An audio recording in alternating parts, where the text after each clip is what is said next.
सर्वमंगल मांगल्ये शिवे सर्वार्थ साधिके शरण्ये त्र्यंबके गौरी नारायणी नमोस्तुते। जय माता दी। आप सभी भक्तों को शारदीय नवरात्रि व्रत की हार्दिक शुभकामनाएं। आज की वीडियो में हम श्रवण करेंगे श्री दुर्गा कवच, श्री अर्गला स्रोत और श्री कीलक स्रोत। दुर्गा सप्तशती की जप संख्या से प्राप्त होने वाला श्रेष्ठ फल इसको सुनने या पढ़ने मात्र से मिल जाता है। जितने भी कवच हैं उन सब में माँ दुर्गा का ये कवच सबसे अधिक उत्तम माना गया है। संसार में 18 महापुराण में से सबसे अधिक शक्तिशाली माँ दुर्गा का ही ये कवच है। मान्यता है कि जो भी भक्त पूरे श्रद्धा और विश्वास के साथ इस कवच का पाठ कर लेता है फिर उसे कभी भी किसी प्रकार का भय नहीं रहता। तो इसको पूरे श्रद्धा और विश्वास से सुनिए और कमेंट बॉक्स में जय माता दी अवश्य लिखिएगा। तो शुरू करते हैं। श्री मार्कंडेय जी बोले, हे ब्रह्मा जी, इस संसार में जो परम गुप्त कवच है और जो सभी प्रकार के मनुष्यों की रक्षा करने वाला है और जिसे आपने अभी तक किसी के सम्मुख प्रकट न किया हो, उस कवच को मुझे बतलाइए। श्री ब्रह्मा जी मार्कंडेय जी से बोले, हे विप्र, अत्यंत छिपा हुआ संपूर्ण जीव मात्र का उपकार करने वाला और पुण्यदायक श्री देवी जी का कवच है, सो तुम उस कवच को मुझसे सुनो। अब मैं पहले तुम्हें कवच की अधिष्ठात्री देवी की सभी 9 मूर्तियों के नाम ध्यान करने के लिए बतलाता हूँ। वे इस क्रम से हैं। प्रथम शैलपुत्री, दूसरी ब्रह्मचारिणी, तीसरी चंद्रघंटा, चौथी कूष्मांडा, पांचवी स्कंद माता, छठवीं कात्यायनी, सातवीं कालरात्रि, आठवीं महागौरी, नवीं सिद्धिदात्री। ये 9 देवियां हैं। जो मनुष्य अग्नि से जलते समय शत्रुओं के बीच युद्ध में घिर जाने पर तथा महान संकट में भय से दुखी होकर माँ भगवती की शरण में जाता है, उसका किंचित भी अनिष्ट नहीं होता है और उस पर मुझे कभी भी आपत्ति, शोक, भय और दुख दिखाई नहीं देता। जो मनुष्य सच्चे हृदय से भक्ति के साथ माँ भगवती का स्मरण करते हैं उनकी सभी प्रकार से वृद्धि होती है। और हे देवी, जो तुम्हारा स्मरण करते हैं उनकी तुम अवश्य ही रक्षा करती हो, इसमें जरा भी संदेह नहीं है। श्री चामुंडा देवी प्रेत पर, वाराही भैंसे पर, ऐन्द्री हाथी पर, वैष्णवी देवी गरुड़ पर, श्री बाहेश्वरी बैल पर, कौमारी मोर पर तथा श्री विष्णु भगवान की प्रिया श्री लक्ष्मी जो हाथ में कमल लिए हुए हैं कमल पर विराजमान है। श्वेत रूप धारण किए हुए ईश्वरी देवी बैल पर तथा समस्त आभूषणों से सुशोभित ब्राह्मी देवी हंस पर आरूढ़ हैं। इस प्रकार ये समस्त देवियां संपूर्ण योग शक्ति से युक्त विविध प्रकार के आभूषणों तथा रत्नों से शोभायमान हो रही हैं। ये समस्त देवियां क्रोध में भरी हुई हैं और रथ में बैठी हुई दिखाई देती हैं। ये शंख, चक्र, गदा, शक्ति, हल, मूसल, खेटक, तोमर, फरसा, पास, भाला, त्रिशूल, सारंग, धनुष तथा अन्य विविध आयुधों को दैत्यों का वध करने के लिए, भक्तों को अभय देने के लिए और देवताओं के हित के लिए धारण करती हैं। हे महारौद्रे, महाघोर पराक्रम वाली देवी, तुम्हारे लिए नमस्कार है। हे महाबलशालिनी, हे महानुत्साह वाली, हे महाभय विनाशिनी, हे बड़ी कठिनता से दर्शन देने वाली, शत्रुओं के भय को बढ़ाने वाली देवी, मैं तुम्हारी शरण में आया हूँ, मेरी रक्षा करो। पूर्व दिशा में ऐन्द्री देवी, अग्नि कोण में अग्निशक्ति, दक्षिण दिशा में वाराही देवी, नैऋत्य कोण में खड़गधारिणी, पश्चिम में वारुणी देवी तथा वायु कोण में मृगवाहिनी देवी, उत्तर दिशा में कौमारी, ईशान कोण में शूलधारिणी, ऊपर आकाश में ब्रह्माणी और नीचे से वैष्णवी मेरी रक्षा करें। इसी प्रकार शव पर बैठी हुई चामुंडा देवी दशा दिशाओं में मेरी रक्षा करें। जया देवी आगे की तरफ से, विजया देवी पीछे की ओर से, अजिता देवी बाईं तरफ से, अपराजिता देवी दाहिनी ओर से, उद्धोतनी चुटिया की, उमा देवी सिर में स्थित हो मेरी रक्षा करें।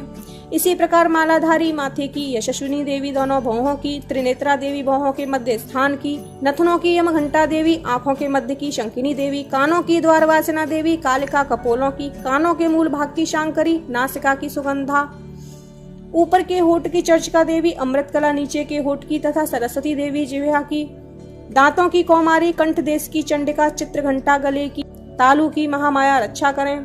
कामाक्षी ठोड़ी की, सर्वमंगला मेरी वाणी की रक्षा करें। भद्रकाली गर्दन की और धनुर्धरी पीठ की, कंठ के बाहरी भाग की नीलग्रीवा, नलकुबरी कंठ की नली की, खड़ग धारिणी दोनों कंधों की, भुजाओं की वज्रधारिणी रक्षा करें। दंडनी दोनों हाथों की, अंबिका उंगलियों की, समस्त नखों की, शूलेश्वरी, कोख की, कुलेश्वरी रक्षा करें। महादेवी दोनों स्तनों की, शोक विनाशिनी मेरे मन की, ललिता देवी हृदय की और शूलधारिणी उदर यानी पेट की रक्षा करें। नाभि की कामिनी, गुहास्थान की गुहेश्वरी, पूतना और कामिका, लिंग की योनि की, महिषवाहिनी गुदा की, कमर की भगवती, घुटनों की विंध्यवासिनी, समस्त कामनाओं को पूर्ण करने वाली महाबली देवी जंगाओं की रक्षा करें। घुंटियों की नारसिंगी, पैरों के पृष्ठभाग की तेजसी देवी, पांवों की उंगलियों की श्रीधरी देवी, तलुओं की स्थलवासिनी देवी, दष्टांकराली देवी नखों की, ऊर्ध्वकेशनी केशों की, कौमारी रोम छिद्रों की, वागीश्वरी त्वचा की रक्षा करें। रक्त, मज्जा, वसा, मांस, अस्थि तथा मेद की पार्वती देवी, कालरात्रि देवी आंतों की और मुकुटेश्वरी पित्त की, पद्म कोष की पद्मावती, श्लेष्मा की चूड़ामणि देवी, ज्वालामुखी देवी नसजाल की और समस्त संधियों की अमेधा देवी रक्षा करें। श्री ब्रह्माणी मेरे शुक्र की, छत्रेश्वरी देवी छाया की, अहंकार मन बुद्धि की धर्मधारिणी देवी रक्षा करें। प्राण, अपान, व्यान, उदान और समान वायु की वज्रहस्ता देवी और कल्याण शोभना देवी मेरे प्राण की रक्षा करें। रस, रूप, गंध, शब्द और स्पर्श की योगिनी देवी तथा सतोगुण, रजोगुण और तमोगुण की नारायणी देवी रक्षा करें। आयु की वाराही तथा धर्म की वैष्णवी देवी रक्षा करें। चक्रिणी देवी यश, कीर्ति, धन तथा विद्या की सदा रक्षा करें। इंद्राणी मेरे गोत्र की, चंडिका मेरे पशुओं की, श्री महालक्ष्मी मेरे पुत्रों की और भैरवी मेरे पति या पत्नी की रक्षा करें। सुपथा देवी मार्ग की, क्षेमकरी देवी मार्ग में आई हुई विपत्तियों से, महालक्ष्मी दरबार में विजया देवी सभी प्रकार के भयों से मेरी रक्षा करें। यदि कवच में कोई स्थान रक्षा से शेष रह गया हो तो उस स्थान पर पापों का नाश करने वाली जयंती देवी रक्षा करें। अपना कल्याण चाहने वाले मनुष्य को कवच के बिना एक पग भी नहीं चलना चाहिए, क्योंकि कवच से अपनी रक्षा करके वह नित्य जिस जिस स्थान पर जाकर जिस कार्य की इच्छा करता है उस कार्य में वह निश्चय ही सफलता प्राप्त करता है और वह पुरुष इस पृथ्वी पर अतुलनीय ऐश्वर्य को प्राप्त कर लेता है।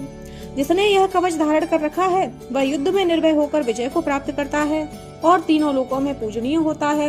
यह देवी का कवच देवताओं को भी दुर्लभ है। जो मनुष्य श्रद्धा पूर्वक पवित्र हो नित्य प्रति तीनों संध्याओं के समय इस भगवती के पाठ को करता है उसे देवी कला प्राप्त होती है और वह तीनों लोकों में कहीं भी पराजित नहीं होता। वह अकाल मृत्यु से रहित होकर 100 वर्षों तक जीवित रहता है और उसके लूता, विस्फोटक आदि रोग नष्ट हो जाते हैं। स्थावर, जंगम व कृत्रिम, विषादी तथा समस्त आविचारक प्रयोग, यंत्र, मंत्र, तंत्र आदि जो पृथ्वी पर हैं तथा भूचर, खेचर, जलचर प्राणी और उपदेशक साथ में उत्पन्न हुए तथा कुच्ची में उत्पन्न होने वाले रोग, शागिनी, डाकिनी आदि नीच देवता इस कवच को धारण करने से नष्ट हो जाते हैं। अंतरिक्ष में गमन करने वाले महाबलशालिनी, डाकिनी, ग्रह, भूत, पिशाच, यक्ष, गंधर्व, राक्षस, भ्रमराक्षस, बैताल, कूष्मांड तथा भैरवादिक अनिष्टकारक देवता आदि देवी के इस कवच को हृदय में धारण करने वाले पुरुष को देखते ही भाग जाते हैं। इस कवच को धारण करने से पुरुष के तेज की वृद्धि होती है तथा यश और कीर्ति भी बढ़ती है। जो मनुष्य पहले इस कवच का पाठ करके बाद में सप्तशती का पाठ करता है उस मनुष्य की संतति यानी पुत्र पौत्रादिक जब तक यह भूमंडल, पर्वत, वृक्ष, वन को धारण किए हुए है तब तक पृथ्वी पर बनी रहती है। देहांत के बाद वह पुरुष उस परम पद को प्राप्त करता है जो देवताओं के लिए भी परम दुर्लभ है और दिव्य स्वरूप को प्राप्त होकर कल्याण में शिव जी के साथ आनंद का भागी होता है। अब सुनते हैं श्री अर्गला स्रोतम। मार्कंडेय जी कहते हैं, जयंती, मंगला, काली, भद्रकाली, कपालिनी, दुर्गा, क्षमा, शिवा, धात्री, स्वाहा, स्वधा आदि मूर्तिमयी देवी तुम्हें नमस्कार है। हे चामुंडे देवी, हे प्राणी मात्र का कष्ट हरने वाली देवी तुम्हारी जय हो। हे सर्वव्यापिनी देवी तुम्हारी जय हो। हे कालरात्रि तुम्हें नमस्कार है। हे मधु और कैटभ को मारने वाली, श्री ब्रह्मा जी को वरदान देने वाली तुम्हें नमस्कार है।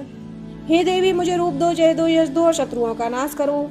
हे महिषासुर को मारने वाली, भक्तों को सुख देने वाली तुम्हें नमस्कार है। हे भगवती तुम मुझे सुंदर रूप दो, जय दो, यश दो और शत्रुओं का नाश करो।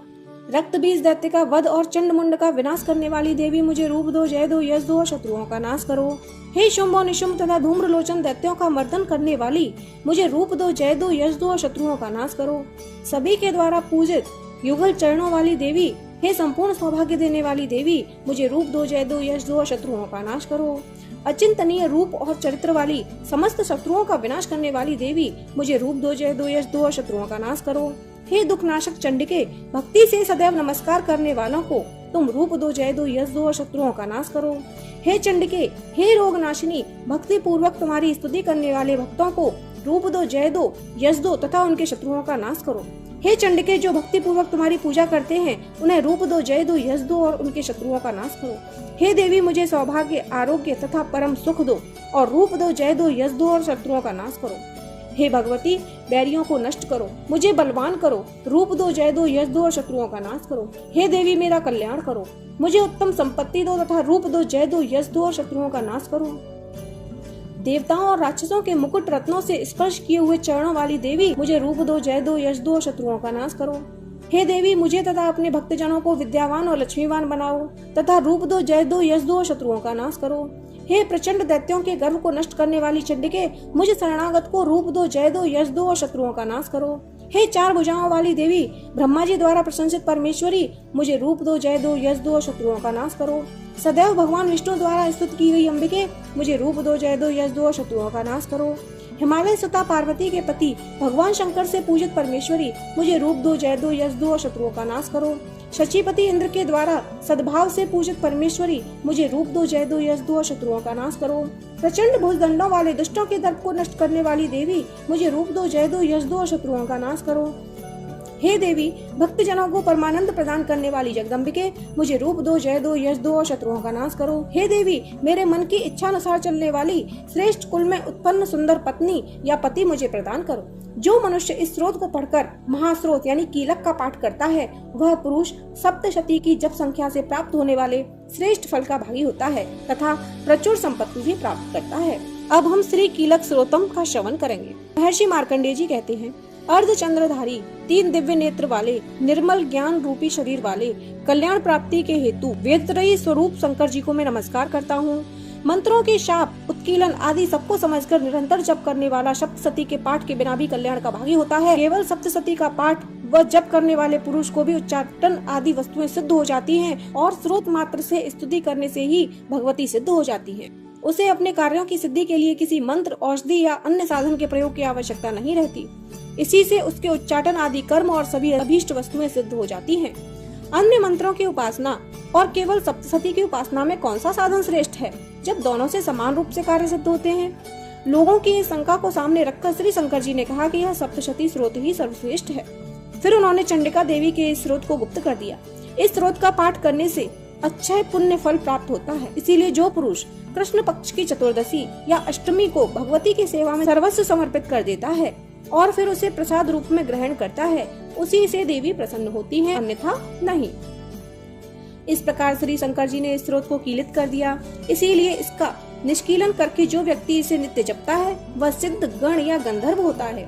उस व्यक्ति को न तो कहीं घूमने में भय होता है और न ही उसकी अकाल मृत्यु होती है तथा मृत्यु के पश्चात वह मोक्ष को प्राप्त करता है। इसकी संपूर्ण विधि को समझकर ही इसे प्रारंभ करें। बिना समझे पाठ करने से विनाश होता है। अतः किसी विद्वान से इस स्रोत की संपूर्ण विधि को जानकर ही इसका पाठ प्रारंभ करें। स्त्रियों में जो सौभाग्य आदि दिखाई देते हैं वे सब देवी कृपा प्रसाद से ही हैं। अतः इस स्रोत का सदा जप करना चाहिए। जो पुरुष इस स्रोत का धीरे धीरे पाठ करते हैं उन्हें अल्प फल तथा जो उत्साह पूर्वक उच्च स्वर से इसका पाठ करते हैं उन्हें पूर्ण फल की प्राप्ति होती है।